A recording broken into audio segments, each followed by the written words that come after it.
Indeed, great is the faithfulness of the Lord. Talaga napakatapat ng Panginoon at matapat lang na suklian din natin ang katapatan sa Kanya.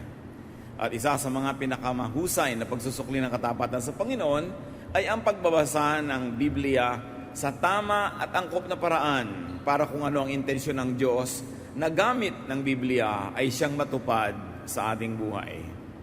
Napakarami mga issues tungkol sa tinatawag na authority of Scriptures. Yung sinasabing, yan ay makapangyarihan, yan ay dapat sundin, yan ay dapat na umiral. But the authority of Scriptures and the issues concerning that also causes order and chaos. Kasi magkakaiba ang pananaw ng mga tao sa pagbasa. Sa pagbabasa ng Biblia, nagkakaroon ng friendship and hatred among people who differentiate in reading it. Nagkakaroon tuloy ng love and hate, peace and war, na hindi naman yan ang intensyon ng Diyos na mangyari sa buhay ng mga mananampalataya. Bakit nagkakaroon ng ganon? Because Jesus-like spirituality could upset traditional applications of Old Testament teachings and Pharisee-like religiosity, like what happened during the Lord's time, and also Jesus-like spirituality could upset even New Testament or post-New Testament doctrines of the church. Napakahaba ng kasaysayan ng pananampalataya, napakaraming nadagdag na mga layers of beliefs, layers of interpretation, layers of tradition, na kung minsan nawawala na yung original na mensahe ng Diyos. Ang ating ngayong pag-aaral, pinamagitan natin, Applying Biblical Teachings Today. Paano nga ba marapat na ilapat sa buhay ngayong panahon na ito ang isang napakatanda ng mga dokumento para patuloy na yung kalooban ng Diyos na gamit nito sa buhay ng tao ang siyang maganap? Salamat, Ama, dahil maaari po kaming mag-aral. Dalangin namin, turuan niyo po kami. Kayo ang manguna. Tinig niyo ang aming madinig. Dalangin namin, Ama, na ang inyong pong kapangyarihan ay maramdaman naming lahat. Ang inyong liwanag ang siyang maging guide namin sa pang-araw-araw na buhay. Forgive us our sins. Cleanse us, O God. Teach us how to read the Bible and how to apply it in our lives today. Be our teacher. We seek you, Father, in the name of your Son, Jesus. Interestingly, yun po mga churches, mga tao, mga mananampalataya na sinasabi nilang sila ay Bible-based. They believe in the authority of Scripture. Marami na rin sila mga verses na hindi sinusunod, hindi pinapansin ngayon. There are many verses that are ignored and unheeded today. They got lost in history. Either buong nawala sila o part by part na hindi na sila ino-observe ng mga tao. For example, Leviticus 20 verse 9. If you curse your father and mother, you will be put to death. Pag sinabi mong biblical ka, pag mayroong isang anak na sumagot-sagot ng pabalang-balang sa magulang, dapat patayin. Pero wala nang gumagawa niyan ngayon, even among the very so-called conservative churches. Christian churches do not apply this now. Leviticus 20:10, if a man commits adultery with the wife of his neighbor, both the adulterer and the adulteress shall be put to death. Pagka mayroong nangalon niya, isang lalaki na kanyang sinipingan ng babaeng asawa ng iba, pareho silang papatayin. Sa katunayan, hindi lang ngayon yan, hindi na ginagamit. Pati nung panahon ni Jesus, nangalahati na lang ang paggamit, kaya ang gusto na lang nilang patayin nun yung babae. Hindi na yung lalaki. Naiba na rin yung reading nila. Leviticus 20:14, it isn't natural for a man to marry both a mother and her daughter, and so all three of them will be burned to death. So pag ginawang partner ng isang lalaki ang mag-ina, silang tatlo daw ay susunugin hanggang mamatay. Sino ang gagawa niyan ngayon? Sino ang gumagawa? Bagamat nangyayari pa rin na may isang lalaking mag-ina, nagiging partner niya. Leviticus 20:15-16, if a man has sexual relations with an animal, he shall be put to death, and you shall kill the animal. If a woman approaches any animal and has sexual relations with it, you shall kill the woman and the animal. Nakakapagtaka naman bakit yung animal ay nadamay pa sa kagagawa ng tao. Pero wala na rin gumagawa niyan ngayon. Bagamat meron pa rin gumagawa ng bestiality na yon, having this kind of interaction with animals. Pero hindi napapatayin yung tao. Hindi na yan nangyayari. Leviticus 20:18, if you have sex with a woman during her monthly period, both you and the woman will be cut off from the people of Israel. So any man that has a sexual relationship with a woman during her menstruation, pareho silang tatanggalan ng citizenship, itatapon, itatakwil. So ibig sabihin, chinecheck pa ng mga pristong araw yon kung nagaganap nga, even between couples. Leviticus 20:27, a man or a woman who is a medium or a wizard shall be put to death. They shall be stoned to death. So sino pa ngayon ang babato hanggang mamatay kila madam ganito at madam ganon na nanguhula o sa mga espiritista? Hindi na rin yan ino-observe. Leviticus 21:9, if any of your priests has a daughter who disgraces you by serving as a temple prostitute, she must be burned to death. So sinong equivalent ngayon ng mga priests? Hindi yung mga pastors. So pastors' daughters who commit sexual immorality in this way should be burned to death. Sinong gumagawa niyan ngayon? Genesis 17:12-14, throughout your generations, every male among you shall be circumcised when he is 8 days old. Any uncircumcised male who is not circumcised in the flesh of his foreskin shall be cut off from his people. So lahat ng lalaki, pag 8 days old, kailangang tuliin. Pero sino pa ang nag-o-observe yun ngayon? Ang daming mga born-again Christians, mga Bible-based, evangelicals, Protestants, na hindi nag-o-observe niyan, lalo sa Western world. The same people who are very strict about all other verses, don't observe this verse. See, nakikita ko, bakit natin po iniisa-isa ito? Kasi gusto ko makita nyo how selective the church has been in obeying. Uncircumcised men supposedly cannot be in the fellowship, much less to lead or to minister. But again, strict and so-called conservative churches ignore this teaching now, because they only select which sins to continue hating today and which sins to ignore, according to the Old Testament. Leviticus 20:13, it is disgusting for men to have sex with another, and those who do will be put to death just as they deserve. Interestingly, many churches continue to stick to the spirit of this teaching much more than other Old Testament regulations that they now conveniently ignore. Why they choose this, why they choose not this one, is a subject to a lot of wonder and puzzle. Leviticus 21:17-19, no descendant of yours can ever serve as my priest if he is blind or lame, if his face is disfigured, if one leg is shorter than the other, if either a foot or a hand is crippled. Can you imagine the teaching of the Old Testament? Nobody who has any physical disability can serve as priest. If you apply this now, there can be no pastors who are handicapped. No worship leaders, no song leaders, no prayer leaders could qualify if they are handicapped. So ano ba yung teaching? Anti-handicap ba yun? Leviticus 24:16, one who blasphemes the name of the Lord shall be put to death. The whole congregation shall stone the blasphemer. You don't see churches stoning somebody to death because that person blasphemed God. Not anymore. Leviticus 19:19, breed your livestock animals only with animals of the same kind, and don't plant two kinds of seed in the same field, or wear clothes made of different kinds of material. So no intercropping. Yung ginagawa ngayon sa Cavite at Batangas, sa may nyog, may papaya, may pinya, may kape, sama-sama sa isang bukid, hindi pwede yun sa Old Testament. Yung ginagawa ng mga tao ngayon na nagsusuot ng cotton, terry wool, polyester, hindi pwede yun. Kasi hindi pwede sila magsuot ng tela na iba-ibang material ang pinagsama-sama sa isang hobby. Kaya kung minsan makikita mo, 50% cotton, 30% polyester, hindi pwede yun sa Old Testament.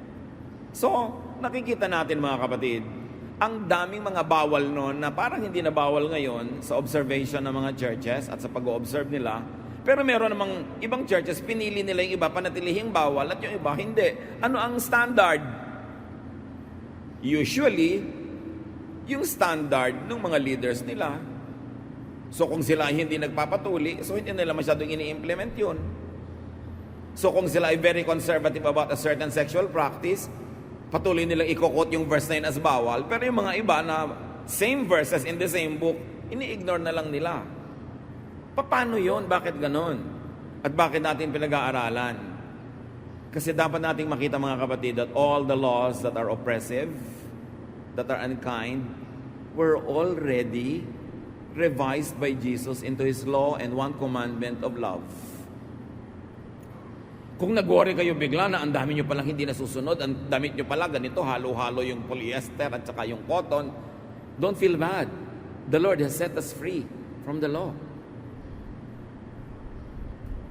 Ang nakakapagtaka lang, bakit merong mga theologians at mga churches na sinet free na tayo ng Panginoon sa lahat ng condemnation, ginastify na tayo, minahal, pinatawad, at iniligtas.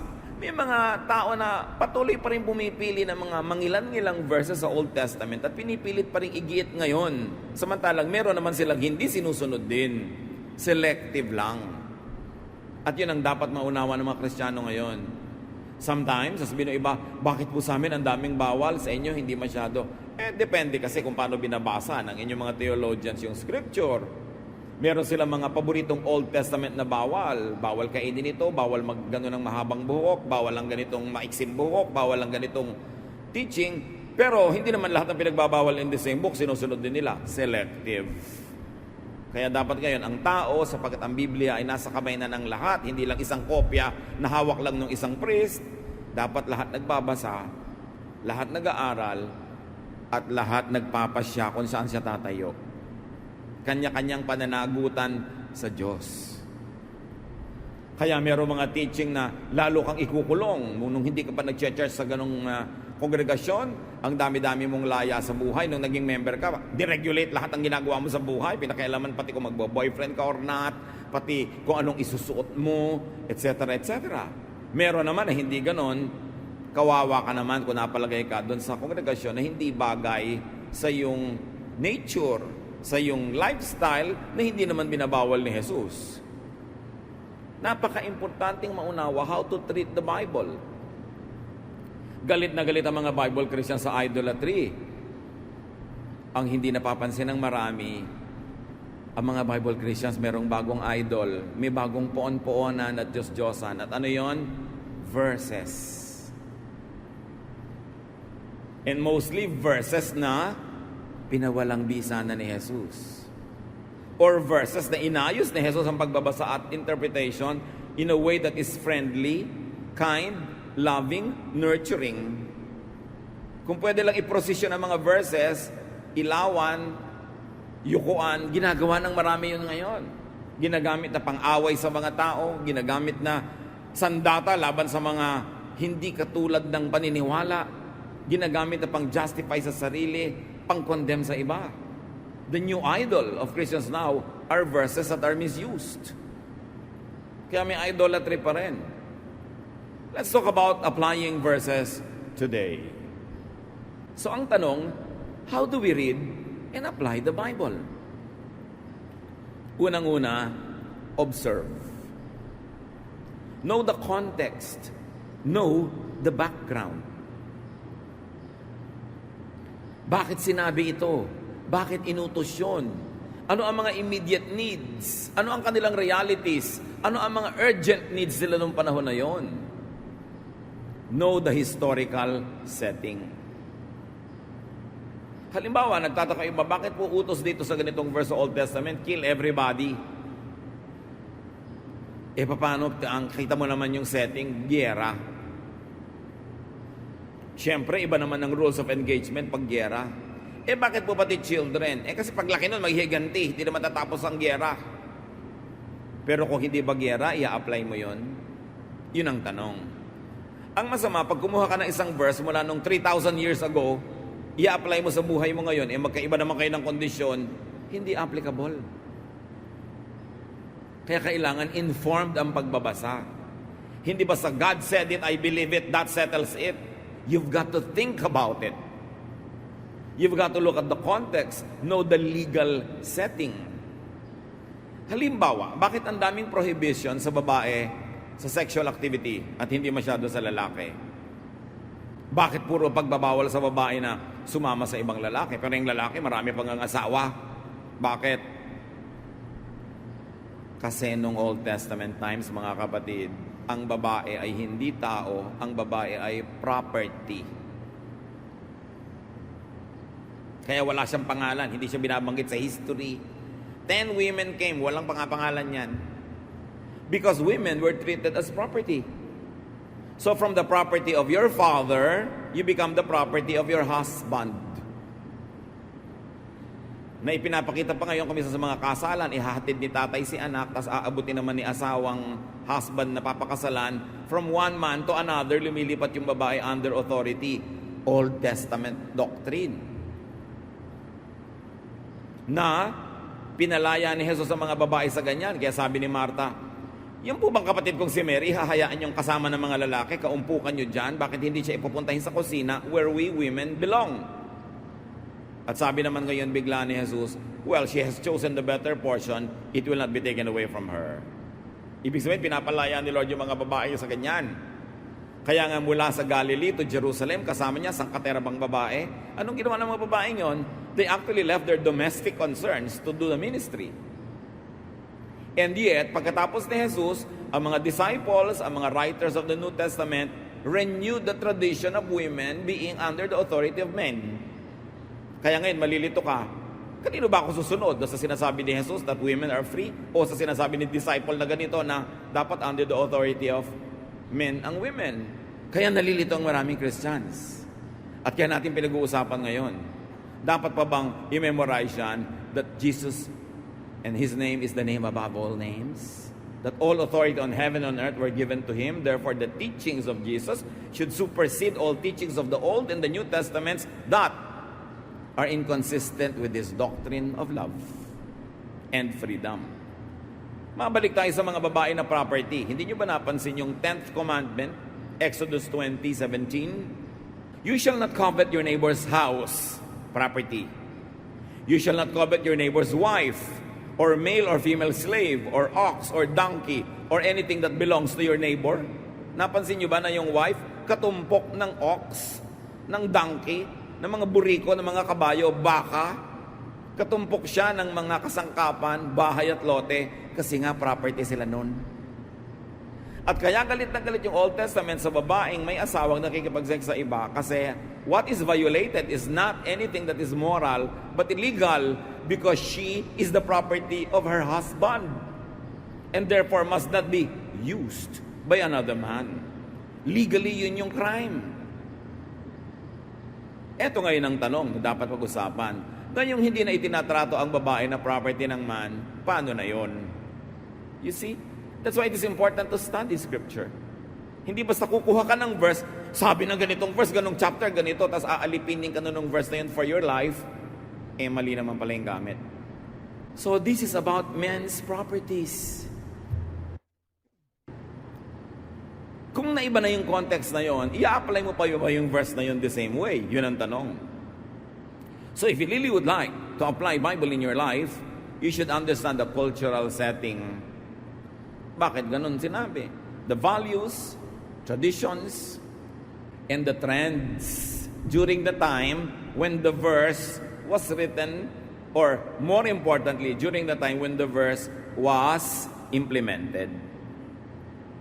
You know, the verses were written much later. Matagal yan, oral tradition lang, and then isinulat. Hindi kasing tanda nung pagsusulat yung tradisyon. Mas matanda pa yung tradisyon, nasulat lang much later. Halimbawa, context. Ang oil, pag ginagamit nung araw, pampagaling sa mga may sakit, pambibigay ng comfort sa mga may mga kung ano-ano, disinfectant yan. Yan ay may mga clinical value. James 5:14, are any among you sick? They should call for the elders of the church and have them pray over them, anointing them with oil in the name of the Lord. So ang ibig sabihin, kung merong may sakit, gamutin, to gather to anoint with oil is not only isang magic puna sa noo na anoint na with oil and you expect a magic, a miracle. To anoint with oil is probably to clean the whole body, to massage it with oil, to clean the wounds, to bandage them and put oil. It's a medical ministration coupled with prayer. Hindi katulad ngayon na halika kayo lahat ng may sakit, papahiran, tatalsikan ng konting langis, and you expect healing. Nagiging parang magical ritual yung ginagawa. Wala sa context ang paggamit ng oil. Because oil was a medical thing. 1 Corinthians 7:12, Paul says here, to the rest I say, and I, not the Lord, clear si Paul, ako lang ang may opinion nito, hindi ang Diyos. If any believer has a wife who is an unbeliever, and she consents to live with him, he should not divorce her.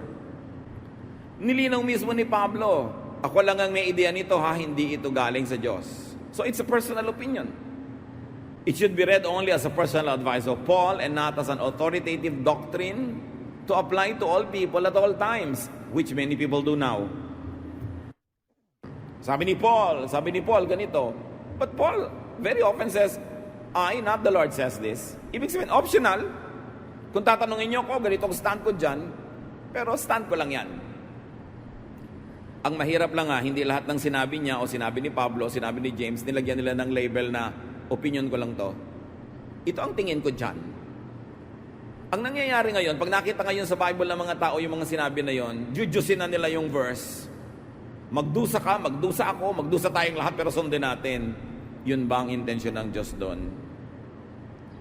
Halimbawa, sabi din ni Paul kay Timothy na laging sira ang tiyan, 1 Timothy 5:23, no longer drink only water, but take a little wine for the sake of your stomach and your frequent ailments. Sa tingin ni Paul, sira ang tiyan nitong si Timothy dahil puro tubig lang ang iniinom niya na maaaring hindi malinis na tubig. And because wine, like oil, was valued for its medicinal efficacy, ano ngayon ang payo ni Paul? Uminom ka ng kaunting alak, huwag tubig lamang.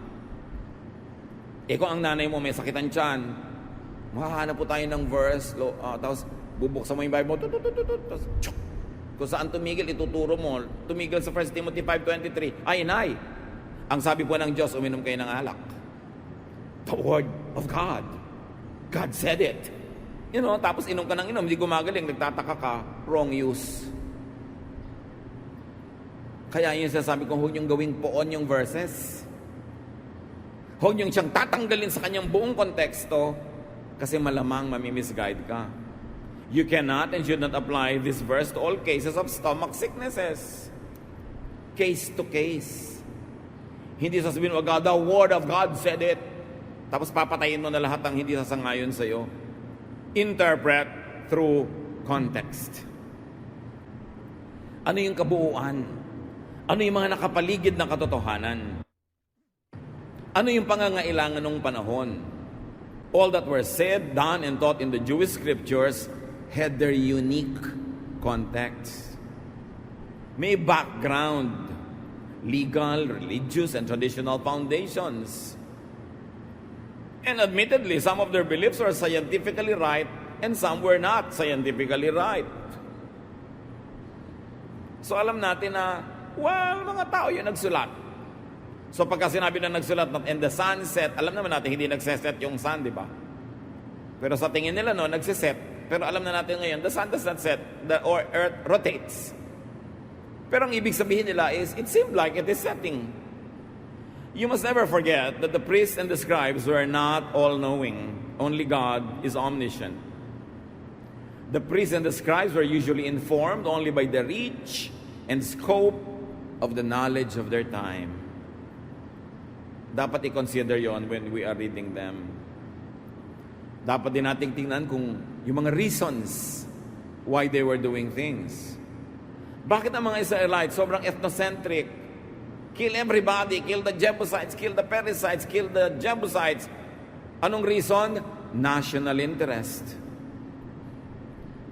Most of their history, they were fighting for the piece of land that they are supposed to have. Kaya lang ang problema, may tao nung dumating sila. So they had to fight getting it, and they had to keep fighting, keeping it.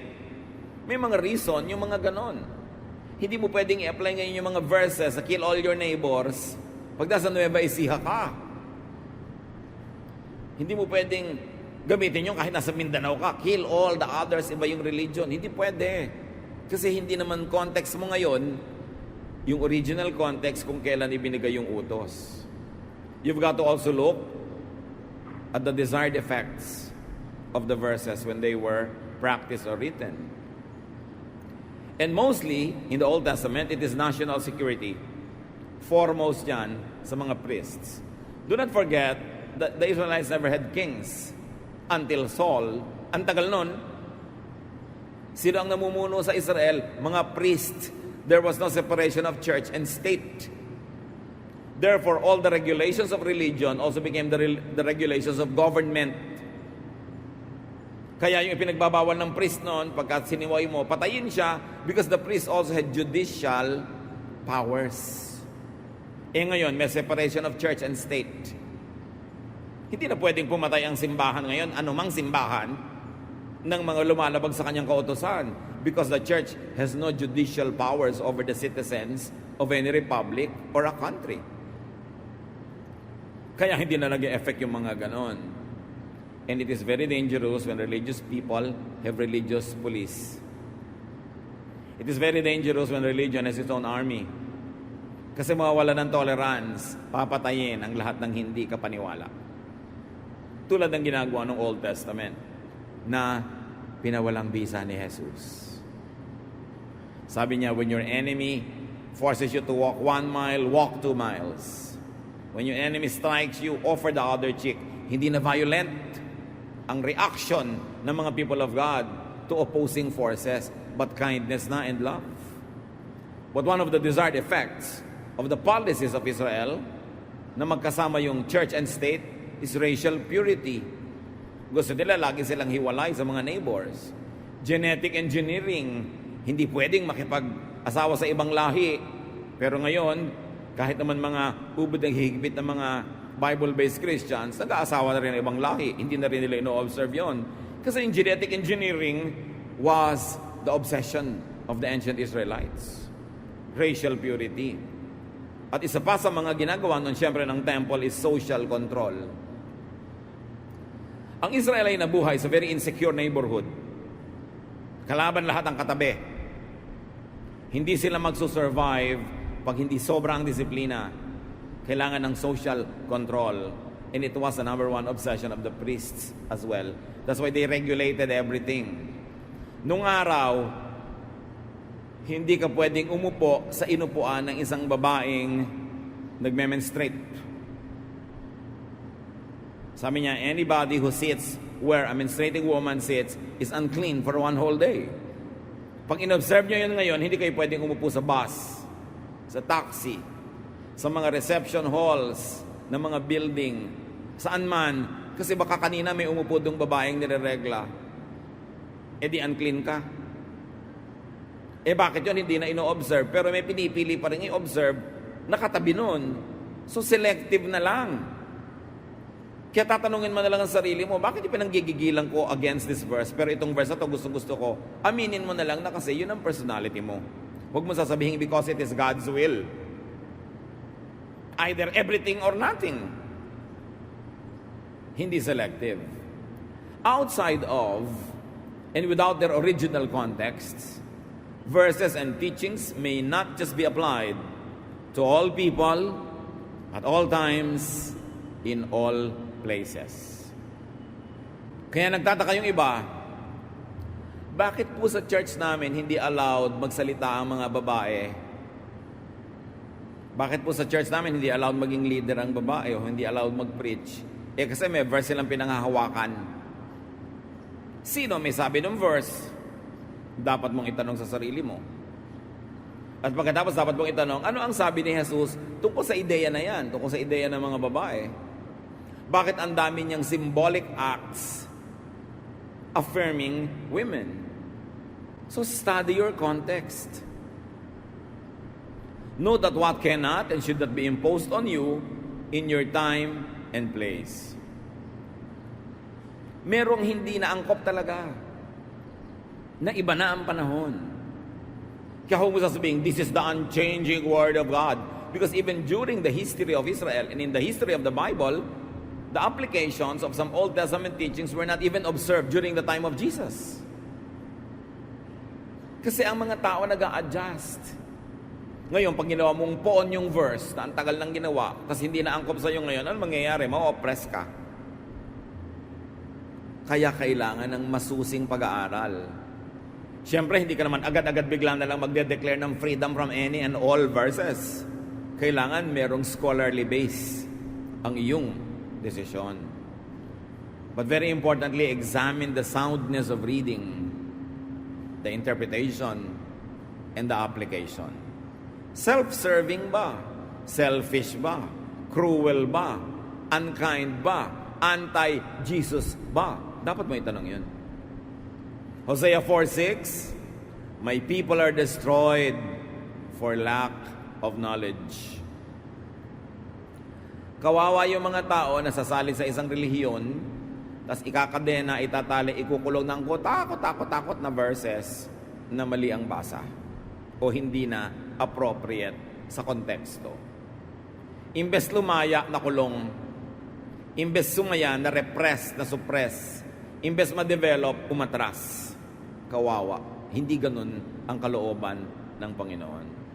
So John 21:23 is an example of a mistake. So the rumor spread in the community that this disciple would not die. Yet, Jesus did not say to him that he would not die. Sino ang nag-akala na sinabi ni Jesus yan? Yung mga disciples niya. Pero hindi naman niya sinabi. Sila yon, magkakasama pa, tabi-tabi pa. Kakamali ng reading kay Jesus. Ngayon pa, 2,000 years away yung document, pwedeng lumihis. Kaya yung mga sinasabing, God said, Scriptures say, dapat yan pag-ingatan. Kumisan magbabasa sa Psalm, sabi ni David, kill all my enemies, O God, destroy all of them, blah, blah, blah. Binabasa yun ng presider. Tapos pagsara niya ng libro, sabi niya, these are the words of the Lord. Question, Lord ba si David? Dapat mong piliin sa Bible yung words of the Lord. Hindi lahat ng nasa Bible ay words of God. Kasi sa Bible nga may words of Satan, di ba? Sabi ni Satan kay Eve, you will not die. Pagka kinot mo yun, pagsara mo, these are the words of God. Hindi wrong na. May word dyan na mali. May maling sinabi si Sarah. May maling sinabi si Peter. May maling sinabi si ganon. So hindi mo dapat itrato bawat salita doon as word of God. Sa New Testament nga, yung mga ibang versions ng Bible, read pa yung word ni Jesus para huwag mo mapagkamalan yung hindi niya word na kanya. So, hindi ko man nandyan word of God. Okay? It contains very powerful words of God, but you must be selective because there are many people that had voices in the pages of the Bible. They spoke correctly or incorrectly. Kailangan maingat ang pagbabasa. 2 Peter 3:16, Paul wrote to you according to the wisdom given him. There are some things in them hard to understand, which the ignorant and unstable twist to their own destruction as they do the other scriptures. Anong sabi ni Pedro? Alam nyo, sumulat sa inyo si Paul ayon sa karunungang ibinigay sa kanya ng Diyos. Kaya lang, hindi naman ibinigay sa lahat yung ganong karunungan. Yun ang parenthetic expression. So sabi niya, sa mga sinabi ni Paul, merong ubod ng hirap maintindihan na ang mga mangmang naman at mga unstable, binabaluktot, nililiko-liko, ang bunga tuloy, sila mismo ang nasasaktan. At hindi lang kay Paul nila ginagawa yan, ginagawa din nila sa ibang scriptures. Binabaluktot ang basa, nililiko-liko, pinagkakasya nila sa mga maliliit nilang utak, yung napakalaking ideya, they oversimplify a complex idea, nagiging yes or no, right or wrong na lang, yung mga areas na minsan ay gray. So dapat ang tao talaga mapanuri, lalo at kung ipapamuhay mo yung binabasa mo. Interpret through the lens and filter of Jesus. And the lens and filter of Jesus is nothing but love. Ang tanong na maganda ng marami, ano po ang gagawin ko sa mga teachings sa Old Testament bago si Jesus isinilang? At mga nasulat sa New Testament matapos siya ay bumalik sa langit. Anong gagawin ko? Sinabi na nga natin, salain at i-interpret ayon sa salaan, pananaw ni Jesus, which is love. Matthew 22, 36-39, Teacher, which commandment in the law is the greatest? Magandang tanong kasi ang daming commandments eh. So sabi, which is the greatest? Kung konti lang ang masusunod ko at kakayanin, alin po ang uunahin ko? He said to them, love the Lord your God with all your heart and with all your soul and with all your mind. This is the greatest and first commandment. And the second is like it. You shall love your neighbor as yourself. In one stroke, anong ginawa ni Jesus? Sabi niya, sige, ang dami kasing commandments no? I understand, marami. Heto ang salaan ko. Love. Diyan nyo padaanin ang lahat ng alam nyo. Pag hindi lumampas, pag hindi loving, pag hindi kind, kalimutan nyo na. Kasi ang greatest commandment, the reason why all the commandments were given is love. Kung sa pagsunod, sa pag-implement, sa pagigit mo ng commandments, magiging unloving ka, un-Jesus na yon. Hindi ito napapansin ng napakaraming Kristiyano na nagbigay si Jesus ng pamantayan kung ano ang pinakamahalaga at sa kanya love yon. Hindi legalism, hindi judgmentalism, hindi separatism, hindi self-righteousness, not even doctrine. Sabi niya, love. Paano ka at gaano kalalaya, kapatid, pag ito ay naunawa mo? At paano mo hahayaang lumaya ang iba pag naunawa mo ito? So you ask, may hawak kang verse, utos, ang tanong mo agad, is it not loving? Pag not loving, di wag na lang. Sayang naman yung pagbibigay ni Lord ng utos. Sayang yung pagbibigay niya ng definition, what is the greatest. Sayang yung kamatayan niya para yon ay bigyan ng kapangyarihan, tapos babalik ka lang naman pala sa mga unloving ways. Bakit pa sinilang si Jesus? Bakit pa siya namatay? At bakit ka tatawaging Kristiyano kung hindi naman si Kristo ang gagawin mong standard? At iba. 1 John 4:7-8, Beloved, let us love one another, because love is from God. Everyone who loves is born of God and knows God. Whoever does not love does not know God, for God is love. Hindi sinabing whoever is not baptized by immersion or by sprinkling or by pouring is not of God. Hindi yon. Hindi sinabing whoever does not read this version, this official version of the Bible is not of God. Hindi yon. Hindi sinabing whoever has long hair or short dress or whatever is not of God. No. Hindi sinabing sino man ang kumakain ng ganito, dinugo ang may puto o wala, is not of God. Hindi yon. Ang sabi, whoever does not love is not of God. But if you love, you are of God, no matter what your religious color is. Kaya lang natin to mauunawa at ipapamuhay. 1 Corinthians 13, 1-2. Paul, the greatest teacher of the New Testament. If I speak in the tongues of mortals and of angels, but do not have love, I am a noisy gong or a clanging cymbal. And if I have prophetic powers and understand all mysteries and all knowledge, and if I have all faith as to remove all mountains, but do not have love, I am nothing. Sabi ni Paul, kahit gaano kaganda turo ko, kahusay na aking rhetoric, ang dami-dami kong sign gifts, pag hindi ako loving, huwag niyo akong pansinin. I am nothing. Philippians 2, 9-11. Then God gave Christ the highest place and honored His name above all others.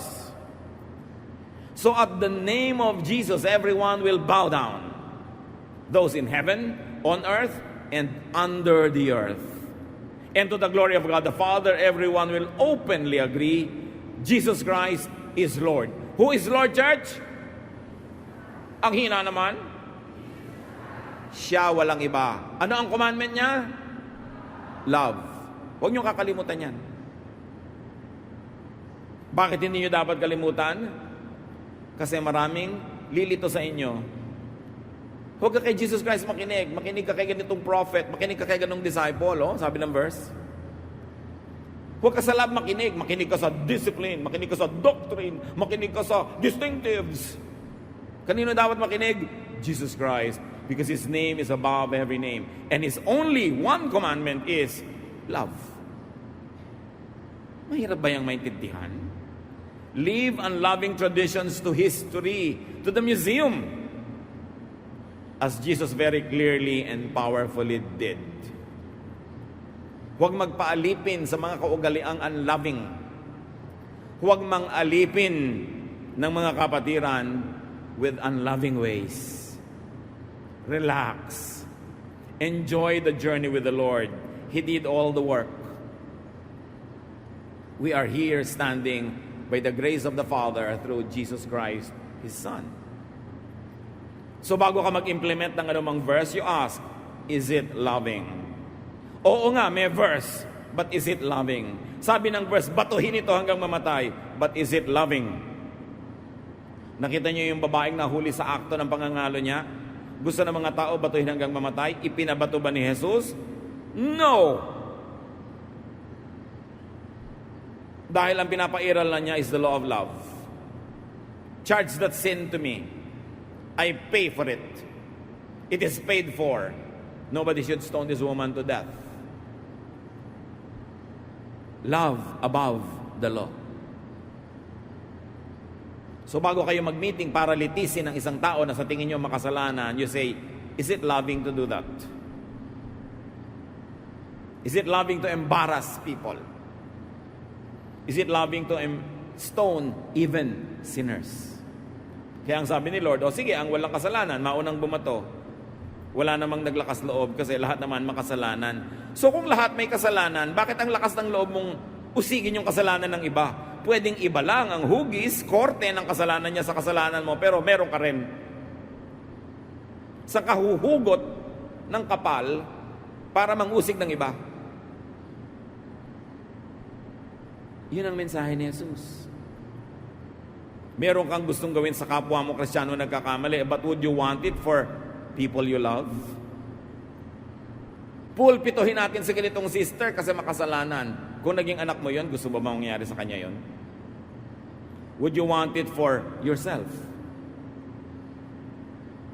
Leviticus 19:18, love your neighbor as yourself. So ang tanong, bakit ito po, Leviticus, bakit pwede pa natin gamitin ngayon? Kasi sang-ayon siya kay Jesus. Pasado siya sa salaan ni Jesus kasi loving. If the verse teaches love, ask further, is it beneficial? Loving nga, pero nung araw, pero ngayon ba, beneficial pa yan? Is it liberating? Nakakakulong ba o nakakalaya? Nakakapahinga ba o nakakasakal? Galatians 5:1, it is for freedom that Christ has set us free. Stand firm then, and do not let yourselves be burdened again by a yoke of slavery. Namatay si Jesus para tayo palayain. Sabi, manindigan kayo kung ganon. At huwag niyong payagan na muli kayong maging alipin. Alipin ng ano? Ng religious dogma that makes your life hard. That condemns you. That makes you look and feel guilty all the time. So pinalaya na kayo ni Jesus, huwag na kayong pumayag na kinalagay niya na kayo ni Jesus, patatali na naman kayo sa mga Pharisees. Patatali na naman kayo sa mga judgmental people. Ilalagay niya na naman yung sarili niyo sa judgment seat to be judged by others. Huwag na kayong pumayag, sabing ganon.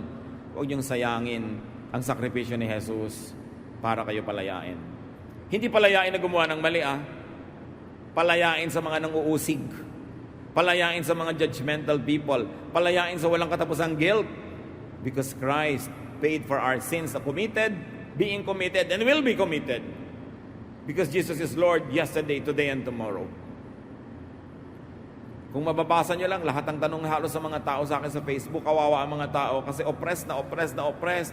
Pwede po ba akong kumain ito? Pwede ko bang sabihin ito? Pwede ba akong ganito? Pwede ba akong ganon? Puro bawal kasi ang nakasaksak sa utak. Bakit pa namatay si Jesus kung mabubuhay ka na naman sa sangkaterbang bawal? Hindi naman ibig sabihin na wala nang bawal. Pero suriin mo na kung ano yung bawal kay Jesus, yon. Kung ano yung bawal sa iba na hindi naman bawal kay Jesus, malaya ka na doon. That's why Jesus is Lord. John 8:32, then you will know the truth, and the truth will set you, church, free. Hindi licentious, ha? Hindi may lisensya kang gawin lahat ng mali. Free ka na gumawa ng tama, at free ka from a life of guilt and accusation because Christ paid for your sins.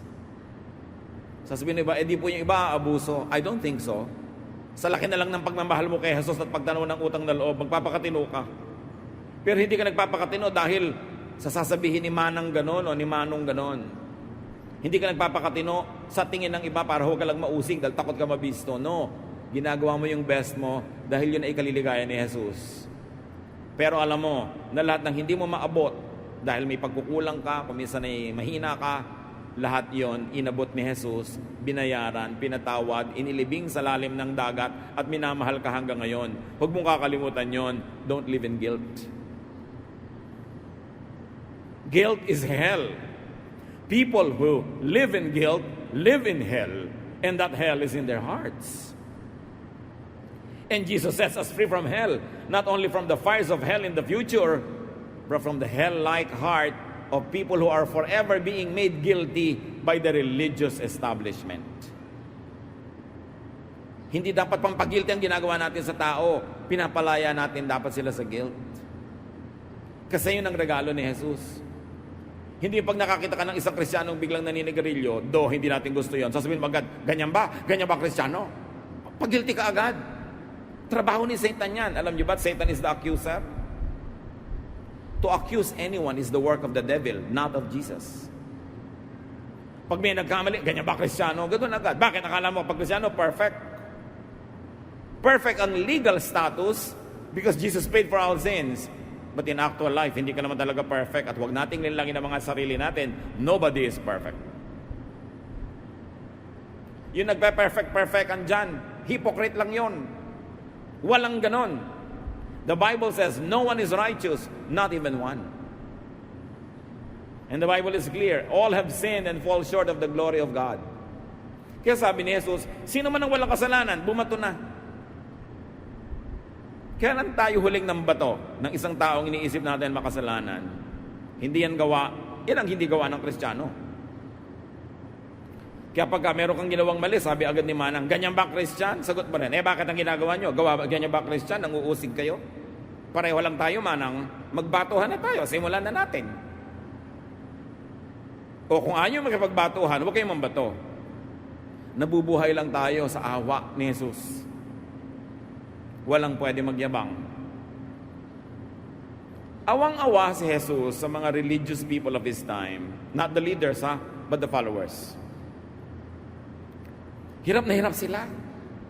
Ang daming batas. Ang daming dasal. Ang daming bawal. Laging guilty at guilty at guilty. Buong buhay na relihiyon, guilt pa rin hanggang mamatay. Kaya sabi niya sa Matthew 11:28-30, sa mga taong pagod na sa guilt, sa pahirap ng religion, if you are tired from carrying heavy burdens, come to me and I'll give you rest. Take the yoke I give you, meaning not the yoke that the Pharisees give you. Put it on your shoulders and learn from me. Not from them, from me. I am gentle and humble, not like them who are proud and harsh and cruel. And you will find rest. This yoke is easy to bear, and the burden is light. Kaya pag kami nagtatanong, paano po magiging tama ang interpretation ng verse? Itatanong mo, is it easy and light? Because Jesus wants it easy and light. Kaya may biglang, gagawin natin very practical. Pastor, hirap na hirap po kami sa buhay. Wala po akong trabaho, lubog kami sa utang. May nag-alok po sa akin ng trabaho, pero may trabaho po pag linggo. Ayaw po ng pastor ng trabaho pag linggo dahil daw Lord's Day yon. Ano pong gagawin ko? Ano yung light na reading?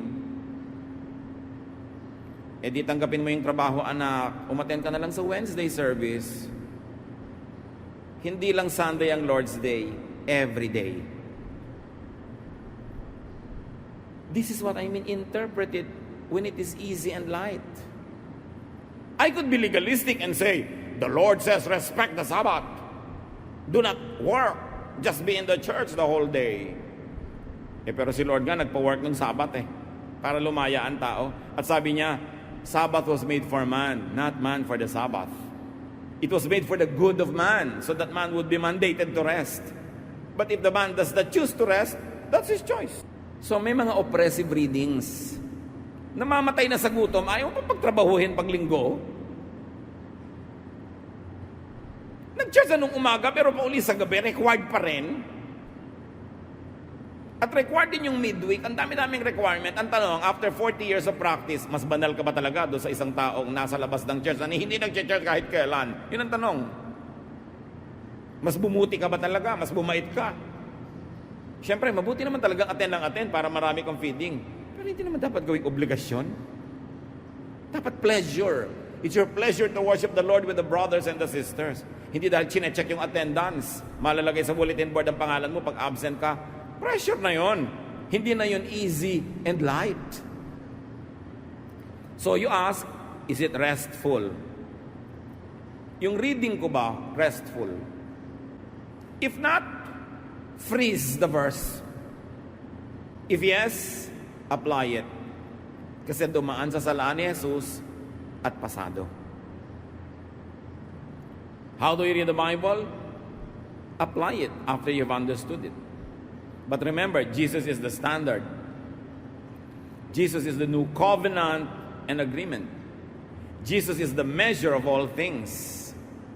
Colossians 2:9, for in Christ all the fullness of the deity lives in bodily form. Lahat ng pwedeng malaman tungkol sa Diyos Ama, nalaman sa pamamagitan ni Jesus sa Kanya lang.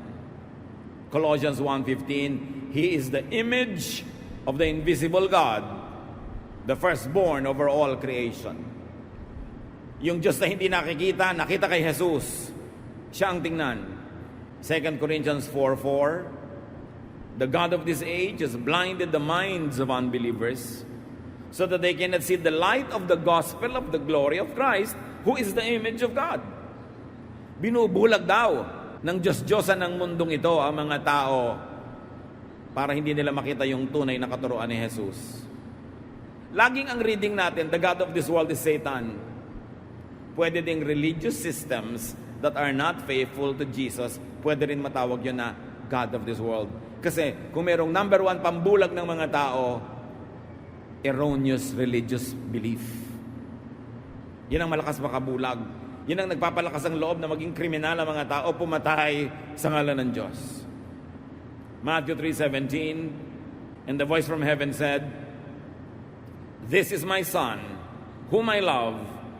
With Him I am well pleased. Kanino pleased ang Diyos? Sa ganito bang prophet? Sa ganito bang disciple? Kay Jesus. Siya ang anak ng Diyos. Siya ang katuparan ng lahat ng gustong ipatupad ng Diyos. Siya ang physicalization of the invisible Spirit God. Siya ang dapat mangibabaw. John 1:29, the next day, John the baptizer saw Jesus coming toward him and said, Look, the Lamb of God who takes away the sin of the world. Paano inalis ni Jesus ang kasalanan ng mundo? Number 1, binayaran niya lahat.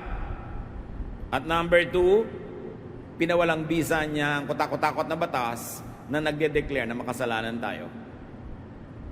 By taking away the law that condemns, Jesus took away our sin. Parang ganito, nakalagay, no parking, nagpark ka, di guilty ka. Ngayon, nagpark ka bukas, guilty ka pa ba? Tinanggal ni Jesus yung sign na no parking. So, dalawang paraan. May nakalagay, no parking, nagpark ka, sabi ni Lord sa police, charge it to me. Meron namang paraan, nagpark ka, hinuhuli ka ng police, nung tingnan nyo, wala naman palang signboard na no parking. So, ano yung crime? Jesus took away the law that condemns and replaced it with the law that loves. Namnamin nyo yun, ang lalim, ang sarap.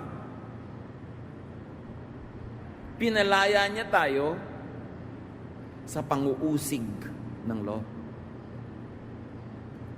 John 5:45, Jesus speaking, don't think that I will be the one to accuse you to the Father. You have put your hope in Moses, yet he is the one who will accuse you. So niya, huwag niyong isipin na uusigin ko kayo sa harap ng Ama. Si Moses na lagi niyong kinukote, ang kanyang mga law, ang kanyang mga batas, siya ang magkokondem sa inyo at yung mga batas niya. Not me. Because my law that applies to you is the law of love. How can you be guilty when the law is love? Your only guilt will be if you are unloving.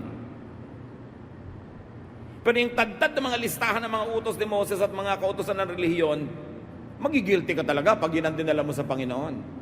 Pag sabi ng Diyos, paano kita tatanggapin dito sa langit? Eto, dala mo lahat ang listahan ng law. Eto po lahat ang law na sinikap kong sundin. Nasunod mo bang lahat? Marami pang nasunod pero hindi lahat. Pues, everything or nothing, you are condemned. Yun ang daladala mo kasi, law of Moses. Ang pangangatwiran mo sa Diyos, ang iyong kabaitan, ang iyong kabutihan, ang iyong righteousness, ang iyong doktrina na kulang-kulang din naman. Kung lalapit ka sa Diyos, sabihin ni Lord, anong ticket mo para ka pumasok dito sa langit? Dala-dala mo yung ticket ni Lord. Ito po, love. Jesus loves me. If Jesus loves you, then I love you back. Pero may isa lang kondisyon. Did you also love others? Kasi di ba, love God and love others as yourself? Love ko po ang Diyos, relihiyoso po ako, pero hindi po ako labing sa iba. Chismosa nga po ako Di ba? Judgmental nga po ako, nang uusig ako lagi ako naghahanap ng mali ng iba. Love ko po kayo, Lord, pero yung iba, hindi po masyado. Hindi pwede. Because the ticket is love. Sabi ni Jesus, love God, and then love others as you love yourself. So ang ticket, anong ticket nyo pagharap nyo sa Diyos? Mga commandments, mga doktrina, mga do's and don'ts, o the love of Jesus? Isa na lang ang dapat yung gawin kasi ginawa na ni Lord yung kalahati. He already loved you. You just have to love others. Yun ang New Covenant. Yun ang tunay na New Testament. Yun ang bagong kasunduan ng Diyos at tao. Hindi nakabatay sa batas ni Moses, kundi sa batas ni Jesus. Love. Jesus gave a new command. Jesus gave just one command. And that's none other than love. John 13:34, but I am giving you a new command. You must love each other just as I have loved you. Yun na lang ang tandaan yung command. Actually, pag loving ka, nasunod mo na rin lahat yung iba Kaya sabi ni John the Baptist tungkol kay Jesus, John 3:30, He must become greater, I must become less. Jesus must increase, I must decrease. Yun ang sinabi ni John at dapat sabihin ni Moses, dapat sabihin ni Peter, dapat sabihin ni Paul, dapat sabihin ng mga pastor, dapat sabihin ng lahat. Jesus must increase, I must decrease. Siya ang Son of God. Siya ang Savior and Lord. Siya ang dapat mangibabaw. Jesus is above Old Testament prophets and New Testament teachers like John and everyone else. Don't ever be confused about that. Pero sasabihin ng iba, paano po yung sabi ng 2 Timothy 3:16? All scripture is God-breathed and useful for teaching, rebuking, correcting, and training in righteousness. Scripture, all scripture, pag sinabing all scripture, ang tinutukoy, Old Testament. Not the New. Because nung sinulat itong letter na to, wala pang New Testament na nakokolekta nun. So pagka sila Jesus, yung mga disciples, sinabing scripture, they refer to the Old Testament. At ito nga yung idea nila. It is useful. Pero ano nang gagawin natin ngayon sa lahat ng useful scripture? Useful yon. All scripture after passing the Jesus test. After passing the Jesus standard and filter, it is profitable to apply to one's life. So when you say all scripture, meron ka na ngayong salaan, papadaanin mo sa love commandment of Jesus. At yung lalampas pa lang doon, ang dapat mong panindigan at ipamuhay. So make it a standard for morality. Follow and implement if Scripture passes through the test of the Son of God. Siya ang tunay na Son of God. Huwag siyang takpan ng mga idols kahit yung idols ay verses. 1 Corinthians 1:23, but we preach Christ, a stumbling block to Jews and foolishness to Gentiles. Sabi niya, ang itinuturo namin si Jesus, walang iba. At katisuran niya ng mga Hudyo, meaning Old Testament doctrines. At kahangalan sa mga Gentiles na hindi nakakaunawa. So how to read and apply the Bible? When there are breaches and lapses in obedience to verses, reapply the Jesus principles. Sundin natin lahat ang mga papasa sa doctrine, commandment ni Jesus. Pero kung magkulang, magkamali, madapa, kapusin, balikan yung love ni Jesus at i-apply yun. Matthew 18:21-22. Then Peter came to Jesus and asked, Lord, how many times shall I forgive my brother when he sinned against me? Up to 7 times? Jesus answered, I tell you, not 7 times, but 77 times. 7 being symbolic of perfection. Dinoble ni Lord 77. Ibig sabihin, patawarin mo ng patawarin, ng patawarin, ng patawarin. At ganoon ang pagpapatawad ni Jesus. Kaya pwede tayong mag-rest, mag-relax, because the burden is easy. The yoke is light. Gawing blessing ang pagkakakilala sa Diyos through Jesus. Huwag gawing pahirap sa buhay. May mga hirap. Pag naghihirap ka para magmahal, para umibig, para umunawa, para tumulong, mahirap yon. Pero huwag yung hirap ng loob. Huwag yung guilt. Because the blood of Jesus washes us from all sins. Ano man yung guilt nyo sa buhay, bitawan nyo na yan in the name of the Lord. Have a brand new start. And even after you have begun your brand new start and you fall again and you run short of the glory of God, cover yourself with the love of Jesus that forgives 77 times. Pag lang naunawa yan, tsaka mapapahinga ang kaluluwa. At pag lang pahinga ka na, hindi ka na defensive, hindi ka na offensive, doon ka lang talaga makakapagmahal ng kapwa. Panginoon, salamat sa pag-ibig niyo sa amin na ipinahayag niyo sa pamamagitan ni Jesus. Salamat hindi si Moses ang aming daan tungo sa iyo, kundi si Jesus. Salamat hindi yung mga commandments nila, kundi yung commandment ni Jesus to love. Teach us to receive this love in fullness so that we can live by it and enjoy it. And teach us, O God, to share and give that love to people around us. Pagbulay-bulayan niyo pa sa mandali, mga kapatid, ang kahulugan ng lahat ng ito sa inyong personal na buhay. Father, teach us how to apply these things in our personal lives.